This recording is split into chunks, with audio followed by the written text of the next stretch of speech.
तो आजादी के अमृत महोत्सव में स्वतंत्रता पर्व पर नगरपालिका परिषद में प्रोटोकॉल उल्लंघन का मामला सामने आया। हम बात कर रहे हैं गोटेगांव की, जहां मुख्यमंत्री के संदेश का वाचन किसी जनप्रतिनिधि ने ना कर एक दैनिक वेतन भोगी ने किया। सामान्यतः स्वतंत्रता दिवस मनाने के पूर्व परिषद की बैठक होती है, जिसमें समारोह से संबंधित सभी बातों पर चर्चा कर निर्णय लिए जाते हैं। कौन मुख्य अतिथि होगा, कौन संदेश वाचन करेगा, किसका सम्मान होगा, ऐसे तमाम मुद्दे हैं जिन पर बातचीत होती है, सहमति बनती है और उसके बाद आयोजन होता है। लेकिन अब गोटेगांव नगर पालिका में मुख्यमंत्री के संदेश का वाचन पूर्व नगर पालिका अध्यक्ष, उपाध्यक्ष या किसी अन्य जनप्रतिनिधि द्वारा किया जाता रहा। आज इस परंपरा को, इस प्रोटोकॉल को फॉलो क्यों नहीं किया गया, ये प्रश्न है। और इसी प्रश्न के साथ और जो अधिकारियों से या जनप्रतिनिधियों से चर्चा अब तक हो पाई इस विषय में, हमारे साथ हमारे सहयोगी अनिल जैन जुड़े हुए हैं। अनिल जी, आखिर ये इसे चूक माना जाए या फिर जानबूझकर इस तरह की जो स्थिति है वो निर्मित की गई है? सर, इस बारे में ज्यादा तो कुछ नहीं कह पाते हैं, लेकिन चूंकि आज आजादी का पर्व है, लेकिन इस आजादी को स्वेच्छाचारता नहीं मनाना चाहिए। गोटे और समारोह में उस समय गोटेगांव नगर पालिका अध्यक्ष, उपाध्यक्ष एवं 13 वार्डों के सम्मानित पार्षद भी उपस्थित थे। सभी बुद्धिजीवी थे जिन्हें जनता ने चुनकर भेजा था। वैसे भी प्रदेश में 2 माह बाद चुनाव होने हैं और प्रदेश में जो सत्ताधारी सरकार शासन है उसी पार्टी की सत्ताधारी यहाँ नगर पालिका परिषद भी है। तो सरकार तो स्वयं चाहती है कि सभी क्षेत्रों में स्थानीय जनप्रतिनिधियों के माध्यम से ही सरकार की योजनाओं का प्रचार प्रसार हो और ऐसे में जनप्रतिनिधि स्वयं आगे आए।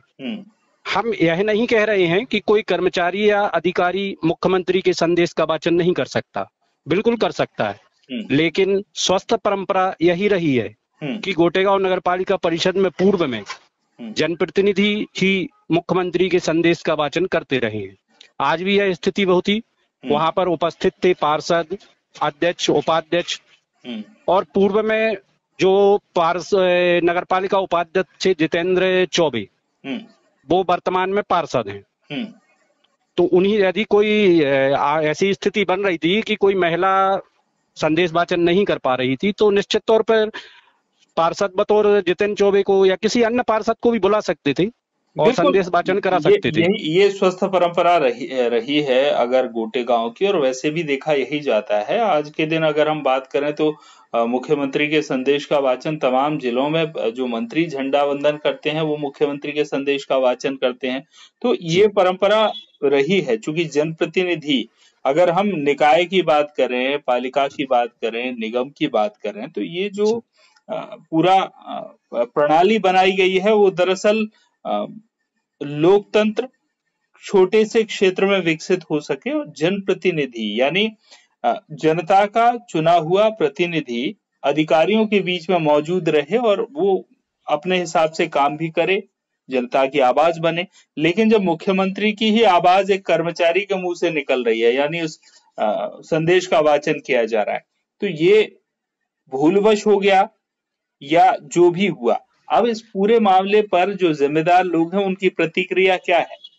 हमने जब इस संबंध में नगरपालिका परिषद सीएमओ साक्षी वाजपेयी जी से बात करनी चाहिए, तो उस समय तो समारोह संपन्न हो चुका था, वह वहां से जा चुकी थी, लेकिन ये हमारी मोबाइल पर बात हुई उनसे, तो उन्होंने ये जवाब दिया कि मुझे आप क्या कह रहे हैं मुझे इस बारे में समझ में नहीं आ रहा। जब मैंने उनसे स्पष्ट बात की तो उनका यही कहना था कि यदि ऐसा था तो उस वक्त जो जनप्रतिनिधि थे उनको तत्काल बोलना चाहिए था, तो उस वक्त उन्होंने ये सवाल क्यों नहीं उठाया। फिर वो कहती हैं कि किसको आपत्ति है इस बात से। तो मैंने कहा मैडम मैं नाम नहीं बता सकता हूँ, नाम तो जब मेरी खबर चलेगी तो आपको पता चल जाएगा। और ऐसे बहुत से जनप्रतिनिधियों को आपत्ति है और स्वाभाविक है, ये जनप्रतिनिधियों का मामला है, जनप्रतिनिधियों को आपत्ति होगी ही। बिल्कुल, जनप्रतिनिधियों का मामला है, आपत्ति होगी।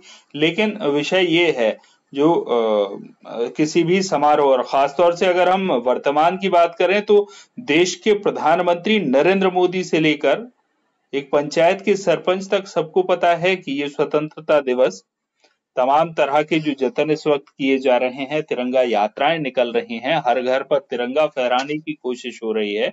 ऐसे में रणनीति पूरी तरह से कार्यक्रम की एक रूपरेखा, रणनीति तो इसको नहीं कहेंगे, कार्यक्रम की एक रूपरेखा के लिए बैठक होनी चाहिए थी। क्या ऐसा हुआ?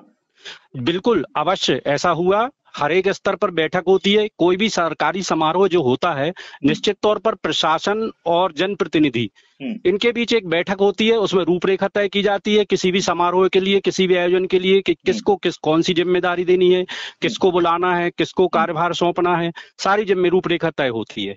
अब हाँ, निश्चित बैठक तो हुई थी, लेकिन अब ये तय उस समय हुआ या नहीं हुआ, यह कोई स्पष्ट रूप से नहीं बता पा रहा है कि उस वक्त ही तय हो गया था कि कर्मचारी से संदेश वाचन कराया जाएगा या फिर किसी जनप्रतिनिधि से।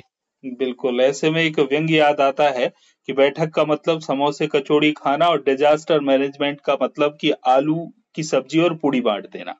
बिल्कुल सही बात है। इससे तो ऐसा ही समझ में आ रहा है। ऐसी ही स्थिति बनी होगी। चलिए, बहुत बहुत धन्यवाद जानकारी के लिए। लेकिन जनप्रतिनिधि को ये संदेश वाचन करना था और एक कर्मचारी ने किया, तो बहुत कुछ नहीं हुआ, लेकिन हाँ कुछ तो हुआ, जिसे लेकर आपत्ति दर्ज कराई है जितेंद्र चौबे ने। अब देखते हैं कि उनकी जो आपत्ति है, उस आपत्ति पर किस तरह की प्रतिक्रिया जिम्मेदारों की आती है और क्या सकारात्मक बदलाव होते हैं। हमारा भी प्रयास यही है कि इस पूरे विषय में एक सकारात्मक बदलाव हो, सकारात्मक रूप से ही इसे लिया जाए। बाकी चूंकि जनप्रतिनिधि हैं तो आपस में टकराना, अपने अपने दल की बात रखना, अधिकारी हैं तो जनप्रतिनिधि और अधिकारियों के बीच में तालमेल बेहद जरूरी है। देखते हैं कि कितना तालमेल गोटेगांव में नजर आता है। बहुत बहुत धन्यवाद आपका जानकारी। धन्यवाद सर, धन्यवाद। आज नगर पालिका प्रशासन में मुख्यमंत्री के संदेश वाचन एक दैनिक वेतनभोगी कर्मचारी द्वारा किया गया। परंपरा चलती आ रही है कि यह कार्य किसी सम्मानित जनप्रतिनिधि को करना था। क्या प्रोटोकॉल का उल्लंघन हुआ है? देखिए, नगर पालिका परिषद द्वारा विधिवत आज 15 अगस्त के शुभ अवसर पर ध्वजारोहण किया गया।